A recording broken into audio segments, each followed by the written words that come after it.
watch full this video, please like and subscribe channel and comment.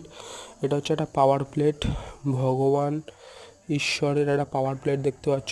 প্লেটের ওপরে ঈশ্বরের ছবি দেওয়া আছে, মানে গডের ছবি দেওয়া আছে। এটা একটা পাওয়ার প্লেট, এটা হচ্ছে এক্সপেরিমেন্ট হচ্ছে দেখতে পাচ্ছ। ম্যাচিস যে তিল্লিটা বা দেশলাইয়ের কাঠিটা হয়, ওটা জাস্ট একটুখানি হালকা করে ধরে টানতেই অটোমেটিক জ্বলে যাচ্ছে, কেননা ওটা বারুদের মধ্যে দেশলাইয়ের ঘর্ষণ বলে তো আবার জ্বলে, কিন্তু এটা একটা পাওয়ারের কারণে হচ্ছে দেখতে পাচ্ছ গাইস। যদি ভিডিওটা ভালো লাগে তাহলে চ্যানেল সাবস্ক্রাইব, কমেন্ট ও শেয়ার করো।